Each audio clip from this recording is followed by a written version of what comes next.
¿Alguno de ustedes ha escuchado acerca de la kenosis? La doctrina de la kenosis o la teoría kenótica. ¿Es algo que han escuchado? ¿No? ¿Sí? La mayoría de las veces no tenemos un conocimiento explícito de qué es la kenosis, pero sin querer queriendo terminamos creyendo algo o terminamos creyendo cosas acerca de Jesús que se relacionan con la teoría kenótica o con la kenosis. Vamos a empezar leyendo en Filipenses 2 del 5 al 7, porque de aquí es de donde sale esta teoría. Filipenses 2 del 5 al 7. Haya pues en vosotros este sentir que hubo también en Cristo Jesús, el cual, siendo en forma de Dios, no estimó el ser igual a Dios como cosa a que aferrarse, sino que se despojó a sí mismo. Y aquí está la parte clave. Sino que se despojó a sí mismo, tomando la forma de siervo, hecho semejante a los hombres. Basados en estos versículos, varios teólogos en Europa, entre los años 1890 y 1910, sostenían o formularon esta nueva teoría o esta nueva doctrina de la encarnación. Y era una doctrina o una enseñanza que nunca antes se había enseñado o que nunca antes había sido aceptada por la iglesia. Era algo nuevo. Esta nueva perspectiva que estos teólogos proponían se le conocía como la teoría kenótica. Y la posición en general que representaban se le llamaba la teología kenótica. Y esto es lo que sostiene la teoría de la kenosis. La teoría de la kenosis sostiene que Cristo se despojó de algunos de sus atributos divinos mientras que estaba en la tierra como hombre. Entonces, la kenosis sostiene que Cristo se despojó de alguno de sus atributos divinos mientras que estaba en la tierra como hombre. Entonces, cuando escuchen algo similar a esta definición, ya saben que se está refiriendo o que está relacionado con la teoría kenótica. La palabra kenosis viene del verbo griego keno, que generalmente significa vaciarse. De ahí es de donde viene esto. Y en nuestras Biblias, la Biblia que usamos nosotros, la Reina Valera de 1960, traduce en Filipenses 2:7 la palabra kenosis como se despojó. Se despojó a sí mismo o se rebajó voluntariamente. Entonces aquí tenemos Filipenses 2:7 y así es como lo traduce, sino que se despojó a sí mismo. Aquí esta palabra despojó, esa es la palabra kenosis. Y según esta teoría, Cristo se despojó de alguno de sus atributos divinos, principalmente la omnisciencia y la omnipresencia, y la omnipotencia también. Entonces, sostenían que cuando Jesús vino a la tierra, se despojó, se vació de ciertos atributos divinos, principalmente su omnipotencia, su omnisciencia y su omnipresencia. Esto fue mientras que estuvo como hombre en la tierra. Y esto se veía como una limitación voluntaria por parte de Cristo y que lo llevó a cabo al fin de cumplir su obra de redención. Entonces, en resumen, eso es lo que enseña la teoría kenótica, la kenosis. Pero enseña en verdad Filipenses 2:7 que Cristo se despojó de algunos de sus atributos divinos. Lo confirma el resto del Nuevo Testamento. ¿Qué creen? ¿Sí o no?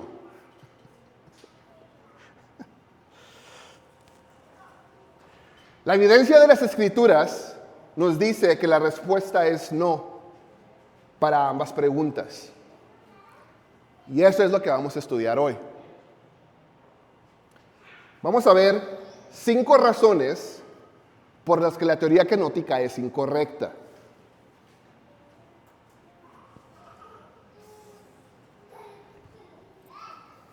Se me olvidó sacar mi agua.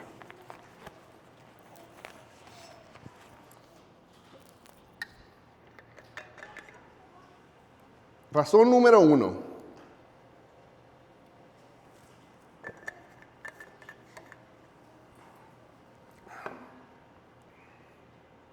La historia de la iglesia. Ahorita en un principio les dije que esta teoría se formuló en Europa, la propusieron en Europa, ¿en qué año? ¿Quién puso atención? De 1890 a 1910. O sea, fue una doctrina, una revelación muy, muy, muy nueva. Por 1800 años no se creía eso. Ahora, ¿por qué es importante recalcar este punto? Por lo regular, nosotros como estudiosos de la Biblia y como cristianos, siempre tenemos que tener en cuenta lo que la iglesia ha creído, empezando con la iglesia primitiva a la actualidad. Tenemos que ver qué es lo que la iglesia en general ha creído. Ahora, eso no significa que porque la iglesia haya creído algo por mucho tiempo, inmediatamente sea correcto. Y tampoco significa que si Dios da una revelación, no quiero decir nueva, pero quizá un poco diferente, no significa que inmediatamente sea inválida porque no es algo que se haya creído a través de la historia de la iglesia. Sin embargo, sí es algo que nos debe de poner muy atentos y debemos de tratar con mucho cuidado cualquier doctrina nueva o diferente. Tenemos que analizarla a profundidad. De nuevo, no significa que porque sea algo un poco diferente inmediatamente no es cierto. Y lo contrario tampoco. No significa que porque la iglesia haya creído algo por mucho tiempo es infalible. Pero sí nos dice que tenemos que tratarlo con cuidado. Y ese es el caso de esta doctrina. Por los primeros 1800 años de la iglesia, ningún maestro reconocido de la palabra reconocía o enseñaba esta doctrina. Y lo que es interesante es que tenemos aquellos estudiosos de la palabra que hablaban el griego como su lengua materna. Estas personas, su lengua principal, su lengua materna era el griego. El Nuevo Testamento, partes del Nuevo Testamento están escritos en griego. Y una de las traducciones más fieles que tenemos de la Biblia es en el griego. Y estas personas que estudiaban la Biblia y que hablaban griego como su lengua materna, nunca entendían o nunca llegaron a la conclusión de que en Filipenses 2:7, donde dice despojarse a sí mismo, que es la palabra kenosis, nunca llegaban a la conclusión de que significaba que el Hijo de Dios renunció a algunos de sus atributos divinos. Entonces, la gente que estudiaba la palabra y hablaba el idioma original, cuando escuchaban la palabra kenosis, no pensaban, o su primera reacción no era el pensar que significaba que Jesús se había vaciado de sus atributos divinos. Entonces, como primer punto por 1800 años la iglesia no creía esto. Y las personas que entendían el idioma perfectamente no creían que esa palabra kenosis significaba lo que la teoría kenótica propone. Ahora, esto no es evidencia suficiente, pero sí nos da un buen fundamento para empezar a profundizar más al respecto. En segundo lugar, tenemos lo que el texto no dice. Lo que la palabra no dice. Existen dos maneras como nosotros que estudiamos la Biblia podemos interpretar o podemos profundizar en el estudio de la Biblia. La primera manera, que es la manera incorrecta, es utilizar la Escritura para intentar respaldar nuestras ideas o algo que nosotros creemos que es cierto de antemano. Es decir, ya tenemos una idea de lo que creemos o de lo que queremos comprobar y simplemente utilizamos la Escritura para respaldar aquella idea que ya tenemos. En cierta manera estamos intentando moldear la Escritura para que encaje con lo que yo considero de antemano que es correcto. Esa es una manera como podemos estudiar la palabra. La segunda manera es todo lo contrario.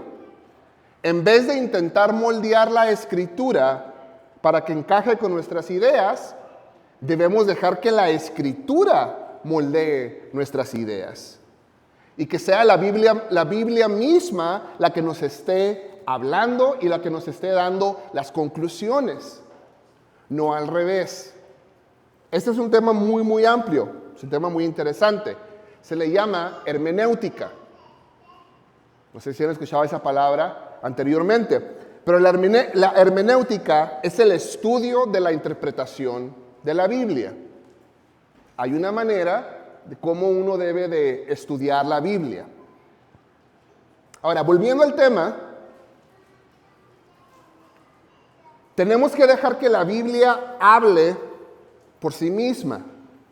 Y al analizar de nuevo Filipenses 2, del 5 al 7, queremos ver qué es lo que la Biblia nos está diciendo en realidad y no lo que nosotros queremos proyectar en la Biblia.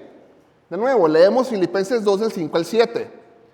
Haya pues en vosotros ese sentir que hubo también en Cristo Jesús, el cual, siendo en forma de Dios, no estimó el ser igual a Dios como cosa a que aferrarse, sino que se despojó a sí mismo, tomando forma de siervo, hecho semejante a los hombres.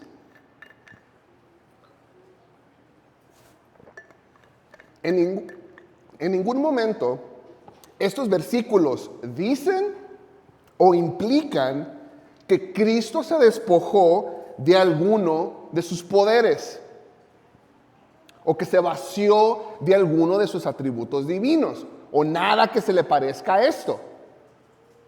Entonces el punto número 2 es lo que el texto no dice. En ningún momento nos está dando esta idea de que Cristo se despojó de sus atributos divinos. No debemos de imponer nuestra idea a lo que el texto está diciendo. Entonces el texto no dice que Cristo se despojó de alguno de sus poderes o de sus atributos divinos. Pero entonces, ¿qué es lo que el texto sí dice? Que aquí es lo contrario. Debemos de dejar que el texto mismo sea el que hable y el que explique. El texto no dice que Cristo se despojó de sus atributos divinos, pero sí nos dice algo. Si seguimos leyendo el 7 y 8, sino que se despojó a sí mismo tomando forma de siervo, hecho semejante a los hombres. Y estando en la condición de hombre, se humilló a sí mismo, haciéndose obediente hasta la muerte y muerte de cruz. El texto nos describe lo que Cristo hizo en este despojarse. Cuando nos dice en el 7 se despojó, en el 8 nos está describiendo cómo es que se despojó. No lo hizo vaciándose a sí mismo de algunos de sus atributos, sino como tomando naturaleza de siervo. Es decir, viniendo a vivir como hombre.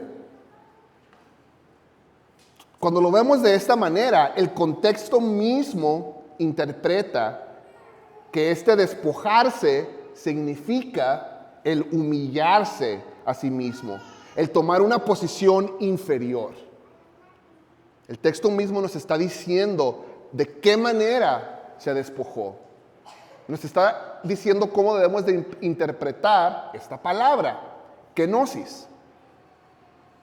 Es por esto que si nos vamos a la versión Nueva Internacional de la Biblia, el mismo versículo, pero en la versión Nueva Internacional, vemos que es traducida de una manera diferente y de una manera que es más correcta.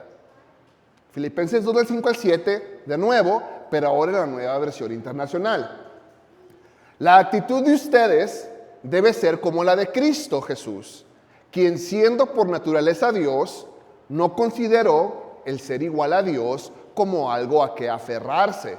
Y aquí viene, por el contrario, se rebajó voluntariamente, tomando la naturaleza de siervo y haciéndose semejante a los seres humanos.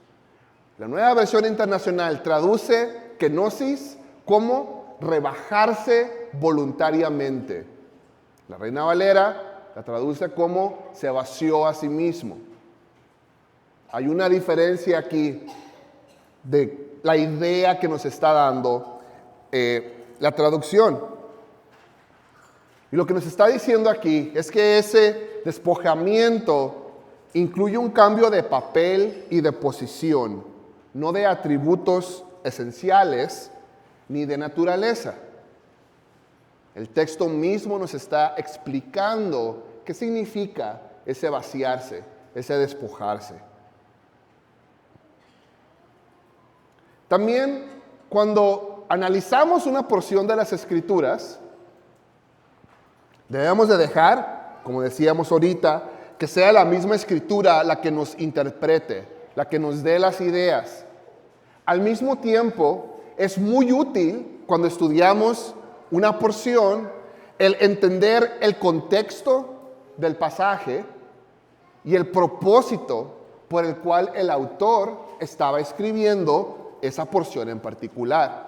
También nos es bien útil entender a quién estaba dirigido. ¿Quiénes eran las personas que iban a leer esto que les estaban escribiendo? ¿Cuál era su trasfondo cultural? ¿Eran cristianos o eran judíos o eran gentiles? Toda esta información nos ayuda a interpretar esos pasajes que pueden ser un poco complicados.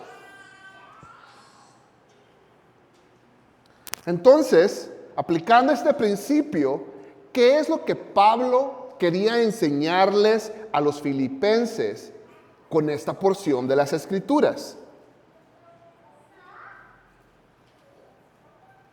Vámonos un poquito más atrás. Filipenses 2, del 3 al 4. No hagan nada por egoísmo o vanidad. Más bien, con humildad, considerad a los demás como superiores a ustedes mismos. Cada uno debe velar no solo por sus propios intereses, sino también por los intereses de los demás. Antes de que Pablo llegara a la porción que estamos estudiando, les está diciendo a los filipenses, o más bien quería enseñarles a los filipenses a ser humildes y a dejar de ser egoístas. Ese era el propósito por el cual les estaba escribiendo lo que les está escribiendo. No hagan nada por egoísmo o vanidad, más bien con humildad, considerar a los demás como superiores a ustedes mismos. Ese era el propósito, lo que quería enseñarles. Y es entonces que pone a Cristo como el ejemplo. ¿El ejemplo de qué? De no hacer nada por egoísmo o vanidad, sino hacerlo con humildad. 2.5 lo deja bien explícito. Haya pues en vosotros ese sentir que hubo también en Cristo Jesús. Al presentar a Cristo como ejemplo, Pablo quiere que los filipenses imiten a Cristo. Ese era el propósito por el cual está siquiera mencionando esto. Quieren que hagan como hizo Cristo, que tengan el mismo sentir que tuvo Cristo. Pero obviamente no les está pidiendo a los filipenses que se despojen de sus atributos o habilidades. No les está diciendo que dejen de ser inteligentes o que dejen de tener fuerza o capacidad y que se conviertan en una versión inferior a la que son. Más bien, lo que Pablo les está pidiendo es que pongan el interés de otro por encima del suyo mismo. O sea, que sean humildes. Y cuando lo vemos de esta manera, al entender que Pablo les está diciendo a los filipenses, quiero que sean humildes, quiero que no hagan nada por vanidad, que pongan a otros primero que ustedes. Quiero que sean como Jesús fue. Ese es el ejemplo. Cuando lo vemos de esta manera, nos queda claro qué significa que Cristo se haya vaciado, que haya la palabra kenosis que utiliza ahí. Simplemente está hablando de dejar una posición alta y hacerse menos en humildad, en poner a otros por delante. Por lo tanto, la manera mejor como debemos de entender este pasaje es de que habla que Jesús renunció a la posición y al privilegio que tenía en el cielo, no a sus atributos divinos. Entonces, al entender el por qué les está escribiendo esto, nos ayuda a entender exactamente a qué se refiere en este versículo 2:7, que es un poco complicado. Ahora, por último, cuando uno está analizando las Escrituras y de nuevo se encuentra con un pasaje que es complicado, siempre es útil el ver la enseñanza completa del Nuevo Testamento. No quedarnos nada más con una porción, con un pedazo pequeño, sino ver qué es lo que el Nuevo Testamento enseña y la Biblia completa enseña al respecto.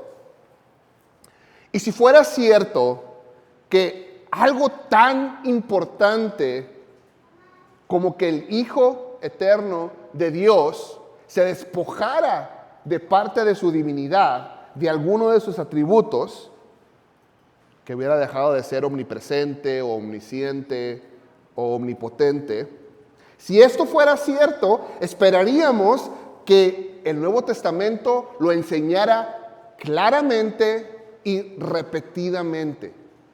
Estamos hablando de una idea o una doctrina bastante esencial, que Cristo Jesús dejó de ser divino, por lo menos en cierto aspecto, por un tiempo. Y esperaríamos que el Nuevo Testamento lo enseñara claramente.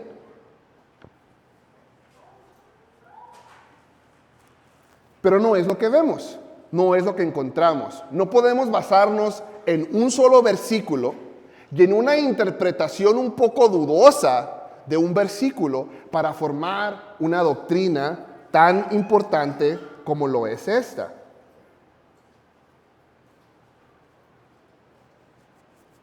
No encontramos en ninguna parte del Nuevo Testamento donde declare o enseñe que Dios cesara o dejara de tener los atributos divinos que desde la eternidad ya poseía.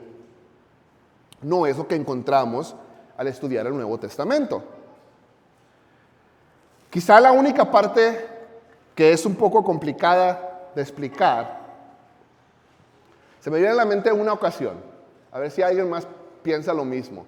¿En qué ocasión pudiéramos decir que Jesús manifestó el no exhibir uno de sus atributos divinos? Hay una porción y tiene que ver con su omnisciencia. ¿Quién puede pensar en un versículo?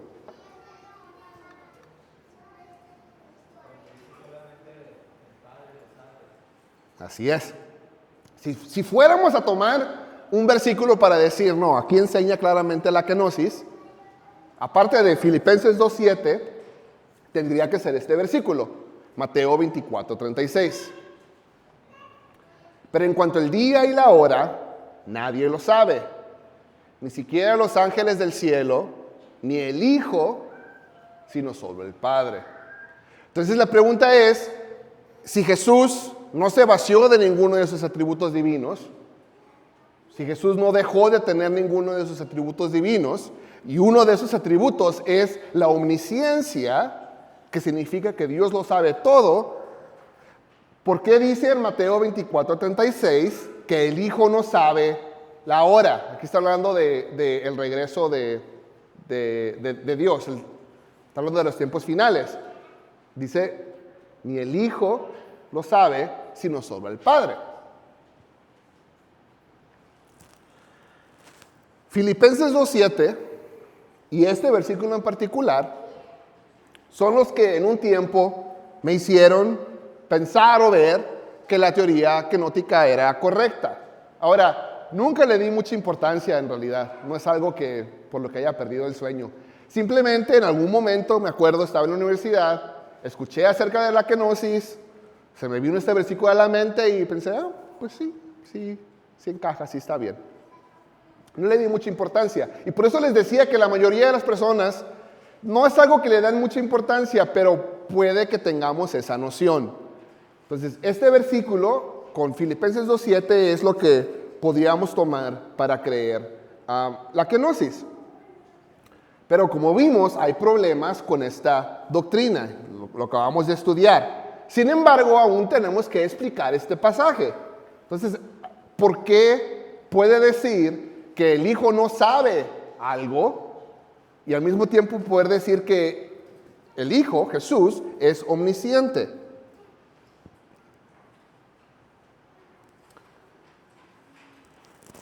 Cuando Cristo se humilló voluntariamente, cuando se rebajó voluntariamente, como nos dice en Filipenses 2:7, se hizo hombre, se hizo como nosotros. Eso es lo que nos está diciendo Filipenses 2:7, claramente. Se rebajó voluntariamente, tomando la naturaleza de siervo y haciéndose semejante a los humanos.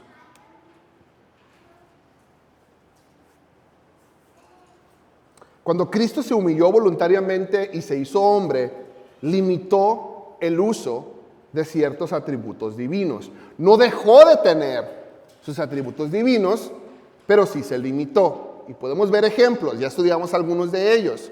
Por ejemplo, cuando fue tentado en el desierto, Jesús tenía el poder para convertir las piedras en pan, pero no lo hizo. De igual manera, cuando Jesús estaba en la cruz, Él tenía el poder para bajarse de la cruz, como le decían que lo hicieran burlándose de Él. Él tenía el poder para salvarse a sí mismo, pero no lo hizo. Jesús, estudiamos cuando hablábamos de las tentaciones, cuando Jesús sufrió las tentaciones, las sufrió en su carne, en su humanidad completamente. Fueron tentaciones reales. Él no tomó su naturaleza divina para sobrellevar esas tentaciones. Fue una limitación voluntaria que Él hizo.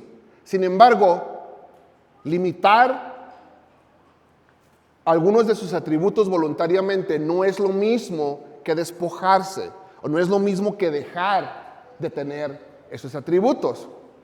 Y un ejemplo que a mí me es muy útil al respecto es pensarlo de esta manera.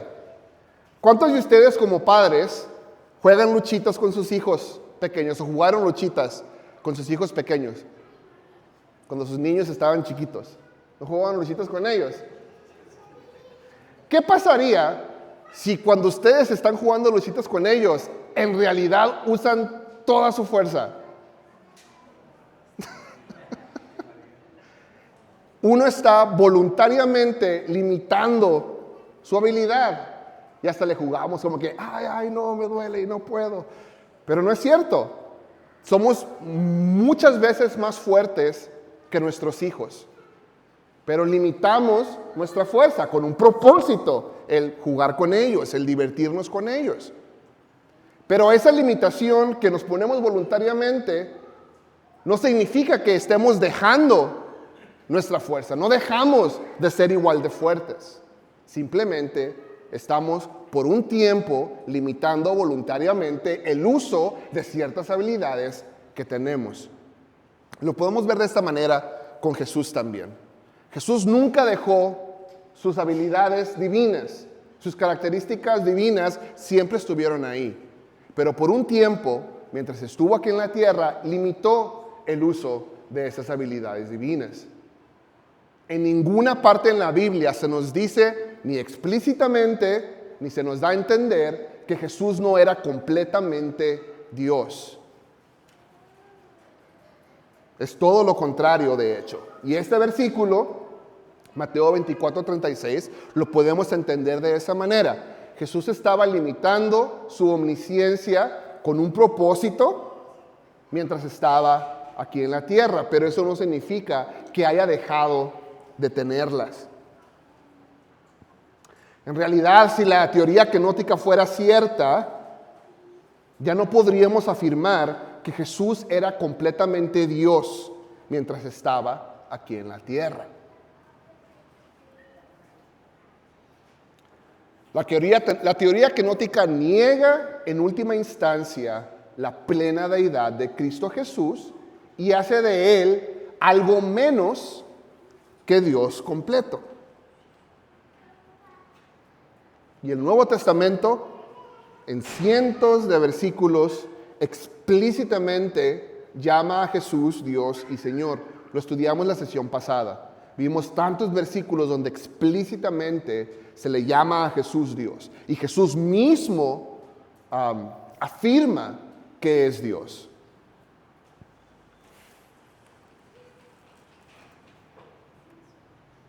Colosenses 1:19. Porque a Dios le agradó habitar en Él con toda su plenitud. ¿Quién es Él? Aquí se está refiriendo a Jesús. Colosenses 2:9. Porque toda la plenitud de la divinidad habita en forma corporal en Cristo. En ninguna parte en la Biblia se nos dice ni explícitamente ni se nos implica que Jesús dejó de lado ciertos atributos divinos. Sin embargo, la Biblia sí nos dice claramente que Jesús poseía toda la plenitud de la divinidad. Aquí están esos versículos muy explícitos. Y la sesión pasada estudiamos mucho acerca de este tema. La Biblia deja bien claro que Jesús era plena y completamente Dios. En ningún momento dejó de ser Dios o se hizo inferior a Dios en ninguna manera. Es por eso que la teoría kenótica no es una teoría correcta, no es algo cierto.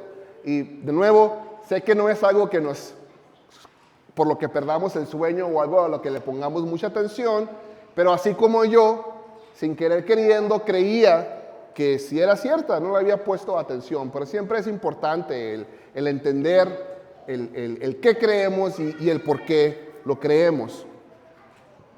Entonces esto es con respecto a la kenosis.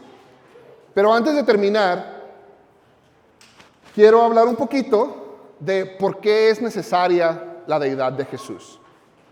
Hace unas sesiones estudiamos por qué era necesaria la humanidad de Jesús. Era necesario que Jesús fuera hombre. Y ahora rápidamente vamos a ver 3 motivos por los cuales era necesario que Jesús fuera Dios.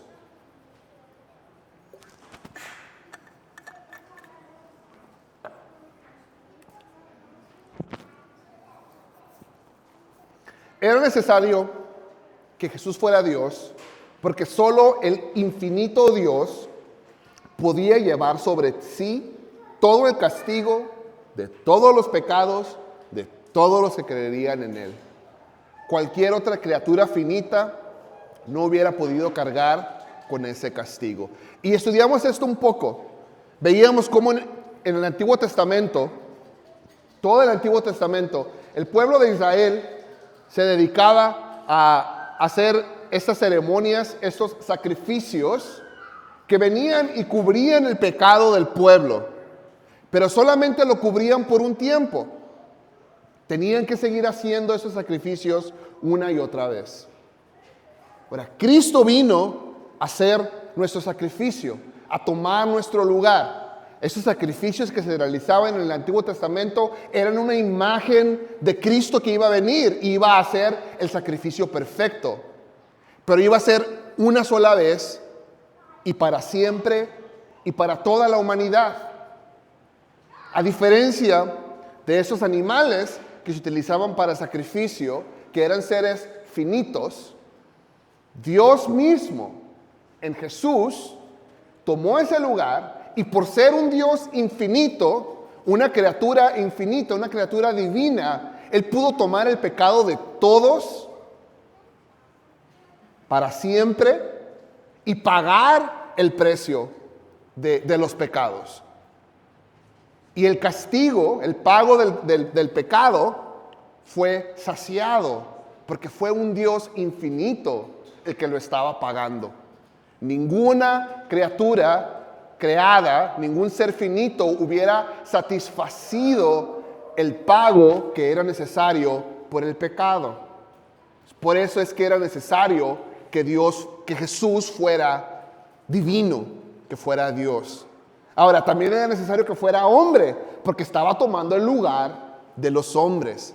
Las dos eran necesarias para poder llevar a cabo este sacrificio en sustitución por nuestros pecados.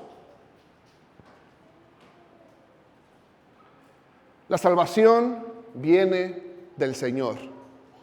Y todo el mensaje de las Escrituras está designado para mostrar que ningún ser humano, ninguna criatura hubiera podido jamás salvar al hombre. Solo Dios podía. Y esto va de la mano. La Biblia nos deja bien claro que el hombre por sí solo no es suficiente para salvarse a sí mismo, mucho menos para salvar a nadie más. La salvación tenía que venir del Señor. Es lo que nos dice Jonás 2:9. Yo en cambio te ofreceré sacrificios y cánticos de gratitud, cumpliré las promesas que te hice, la salvación viene del Señor. No podía ser un hombre el que nos trajera salvación, porque la Biblia nos había dejado bien claro en todo el Antiguo Testamento que no era suficiente que un hombre pagara o que un ser finito pagara. Tenía que venir de Dios. Y por último, también ya la estudiamos y curiosamente el pastor también enseñó de esto el domingo. Solo alguien que era verdadera y completamente Dios podía ser el mediador entre Dios y el hombre, para llevarnos de vuelta a Dios y para darnos a conocer a Dios de la forma más completa. Estábamos separados de Dios por el pecado y necesitábamos un mediador. Necesitábamos de alguien que se pusiera en medio de las dos partes y que trajera reconciliación entre las dos partes. Tenía que ser hombre para poder relacionarse con nosotros como hombres, para poder ser nuestro ejemplo. Pero tenía que ser Dios también para poder relacionarse con Dios, para poder pararse enfrente de lo divino y traer esa reconciliación. Tenía que ser las dos, tenía que ser hombre y tenía que ser Dios. Solamente así iba a poder ser este mediador. Y es lo que nos dice 1 Timoteo 2:5. Porque hay un solo Dios y un solo mediador entre Dios y los hombres, Jesucristo hombre. De modo que si Jesús no es completamente Dios, no tenemos salvación y al final tampoco cristianismo. Las dos cosas tienen que ser ciertas al mismo tiempo.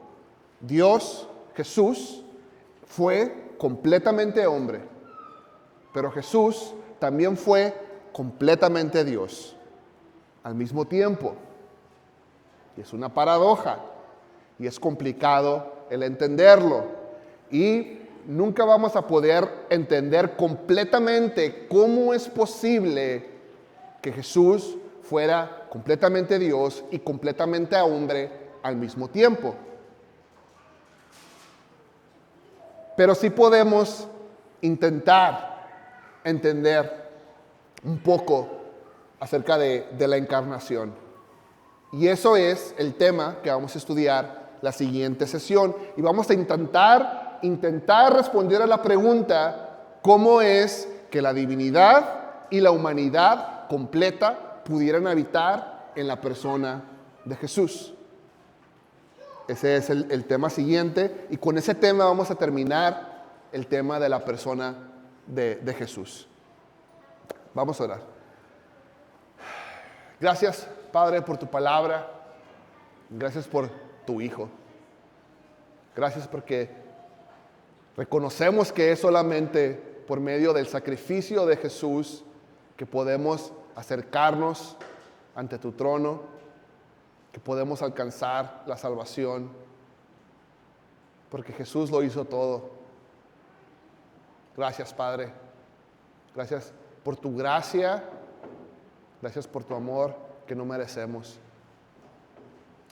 Gracias por tu palabra y por este tiempo. Gracias, Señor. En nombre de Cristo Jesús. Amén.